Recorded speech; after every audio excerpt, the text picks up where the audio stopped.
Corona महामारी के चलते शिक्षण संस्थाओं के संचालन पर लंबे अरसे से लगाई रोक के बीच सोमवार को हिमाचल सरकार और विश्वविद्यालय अनुदान आयोग के निर्देश पर सोमवार को बिलासपुर के महाविद्यालयों में छठे सेमेस्टर की परीक्षाएं शुरू होगी। हालांकि परीक्षा केंद्रों पर पहुंचने के लिए विद्यार्थियों को समय पर बसें नहीं मिली। इसके चलते कई परीक्षार्थियों को निजी टैक्सी का सहारा लेना पड़ा, जबकि कुछ लोग पैदल और लिफ्ट लेकर कॉलेज तक पहुंचे। वहीं पहले दिन की परीक्षा में बिलासपुर कॉलेज और घुमारवीं महाविद्यालय में पंजीकृत 1050 में से 1031 परीक्षार्थी शामिल हुए। इनमें से 19 लोगों ने परीक्षा नहीं दी। विज्ञापन 2 सत्रों में आयोजित यूजी के छठे सेमेस्टर की परीक्षा में सुबह बिलासपुर कॉलेज में पंजीकृत 650 बच्चों ने परीक्षा दी। इनमें से सुबह के सेशन में 450 छात्रों ने परीक्षा दी, जबकि शाम के सेशन में 200 परीक्षार्थी शामिल हुए। इनके अलावा परीक्षा में 17 छात्र अन्य कॉलेज के शामिल रहे, जो कि किन्हीं कारणों से अपने परीक्षा केंद्र न पहुंच पाने के कारण यहां पर परीक्षा में शामिल हुए थे। उधर घुमारवीं महाविद्यालय में दोनों सेशन में हुए परीक्षा में पंजीकृत 400 में से 381 छात्रों ने परीक्षा दी। इनमें 19 छात्र किन्हीं कारणों से परीक्षा केंद्र पहुंच सके थे। कोविड के दौर में परीक्षा कराना उचित नहीं था। आलम यह था कि बस तक नहीं चल रहे थे, जिसके कारण निजी टैक्सी लेकर केंद्रों पर पहुंचना पड़ा। कुछ बच्चे टैक्सी, लिफ्ट व कुछ घरों से पैदल चलकर और बाद में बस पकड़कर परीक्षा देने के लिए कॉलेज पहुंचे।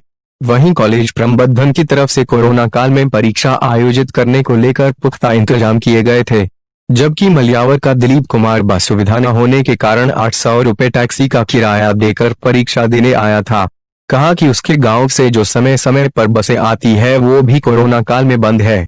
बस सुविधा उपलब्ध न होने के कारण मजबूरन टैक्सी का सहारा लिया गया।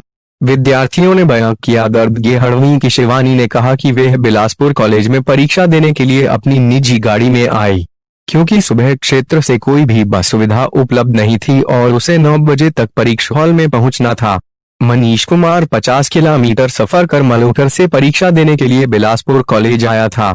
बस सुविधा न होने से उसे मजबूरन 2 पहिया वाहन लेकर परीक्षा देने जाना पड़ा। घुमारवीं की प्रगति भी करीब 30 किलोमीटर दूर से परीक्षा देने बिलासपुर कॉलेज पहुंची थी। बसों के अभाव में वो भी निजी वाहन से ही परीक्षा देने पहुंची थी। समूह के अजय कुमार ने बताया कि उसका गांव कंटेनमेंट जोन में है। वह समूह से भगले तक किसी दूसरे व्यक्ति से लिफ्ट लेकर पहुंचा।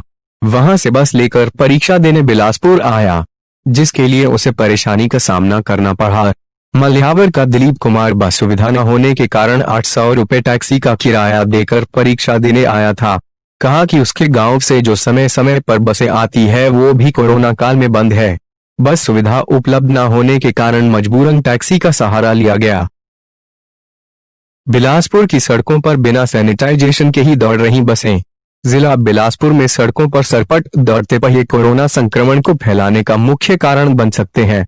प्रदेश में भी कोरोना संक्रमण के आंकड़े बढ़ते जा रहे हैं। ऐसे में बिलासपुर जिला में लापरवाही का आलम यह है कि निजी बसों को सही ढंग से सैनिटाइज भी नहीं किया जा रहा है।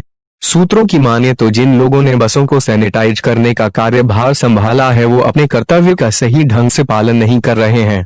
यदि उनकी मर्जी होती है तो वे दिन में एक बार सैनिटाइज कर देते हैं और उसके बाद वो बसों की तरफ देखते तक नहीं है। इससे सहज अंदाजा लगाया जा सकता है कि बिलासपुर जिला में कोविड-19 लेकर कितना सतर्कता बरती जा रही है। निजी बस के परिचालक ने बताया कि लोगों को दिखाने के लिए रजिस्टर लगाया गया है, लेकिन आलम यह है कि निजी बसों को सही ढंग से सैनिटाइज नहीं किया जा रहा है।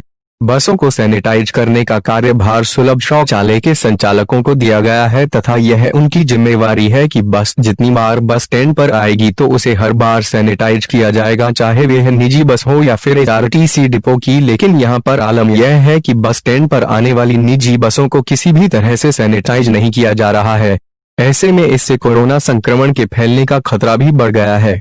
हालांकि चालक परिचालकों को उनकी सुरक्षा के लिए सैनिटाइजर प्रदान किए गए हैं, लेकिन सवाल यह उठता है कि बस में यात्रियों की सुरक्षा किस प्रकार की जाएगी।